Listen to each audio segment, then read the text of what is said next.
This is a redo of a round between me and Jerry that happened in class.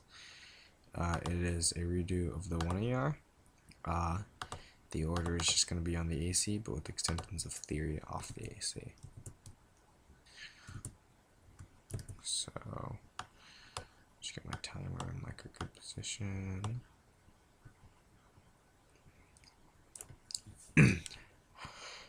Jerry's conceding cross-examination and violates the interpretation that he can't claim reversibility ground that it's a conceded violation of cross-examination, don't allow any 2-to-1 extrapolation, try and meet it. The way this works, so you can send the 2-to-1 reciprocity to skew the argument that says he claims both permissibility and prohibition ground, which screws my ground because they gives him unequal access ballot. He says he only claims permissibility ground, but the way this works is either I agree ground that we ought not value rehab over retribution, or that it's just permissible to. He claims the negative proves that we should value retribution over rehab, but that implication that is that we ought not value rehab over retribution. That is a proven claim prohibition. He also explicitly in cross-examination claims that he acts as permissibility ground, which means he definitely acts as 2-to-1 skew argument. That is that B-backs is the only defensive argument, but he's also conceding the qualitative ground argument that says it's qualitatively easier to prove that we don't have reason to do something, or rather than the opposite, which is a proactive burden, which means his job is easier, he gets better access to ground that skews fairness itself.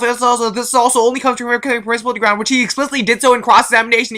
So even if you don't buy the 2-to-1 skew, that is at very least a qualitative skew. Thus, additionally evaluate fairness is important because it is a gateway to debate its comparativity. Also, vote on fairness because A, reject the argument makes being abusive and no risk issue, that they can just keep the argument and go for other arguments for a positive time trade. If it also means that they can try and sneak in as much abuse as possible and just kick the argument as long as it gets found out.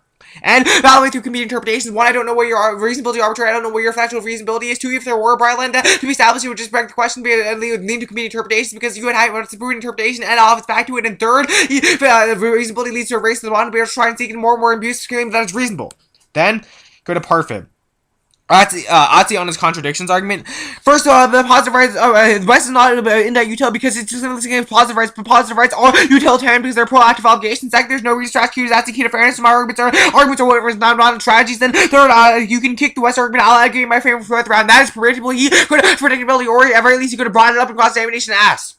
And on Parfit, extend the fact that Parfit person is something that carries over time. We are constantly changing, and so our identities do too. Then take out the entirety of the entity because the deserve requires the concept of a singular person committed an act, and therefore that singular person, that same person deserves punishment. Neither is our that to provide a single concept of personhood that does this. Only I am taking an offensive stance on what personhood actually is. The thought experience, he says thought experience is bad, but thought experience are good because they test philosophical theories. Additionally, there's mitigation. There's an alternative way of defining personhood, and additionally, a second argument just feeds mine because it says that the old Jerry that has his brains but doesn't continue on to be either of the other two Jerrys. That means that none of the arguments so that what that means is that's like the person is not continuous, which means that Jerry which means that you can actually punish someone because they didn't actually commit the act. It's not the same person. They change over time.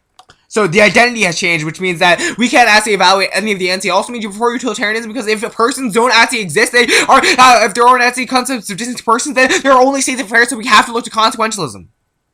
And he says util is an ethical theory. However, util is an ethical theory because it evaluates actions through states of affairs. He's going to make an analogy of like pointing a gun as like a person versus nothing, and those being the same action but different states of affairs. My argument is that they're simply not the same actions. One is killing someone, one is simply testing out a gun. The fact that they have different consequences mean they have different actions themselves. Additionally, there's no reason why we have to have actions or what we're evaluating. Or what ethics has to evaluate. I could say we only evaluate things through states of affairs, and we ought to, the resolution reads as we ought to bring about a state of affairs in which rehabilitation is valued. Then let's go to so to clarify that Parfit stuff doesn't have an offensive conception of what personhood is. He doesn't define personhood. He just provides mitigation on Parfit's claim that personhood does not exist. Personhood is a requirement of the entire NC. It underpins it because it says that we don't that in order like if someone has done something wrong, that same person deserves that punishment. But if they didn't do it, different people, then you can't punish that person.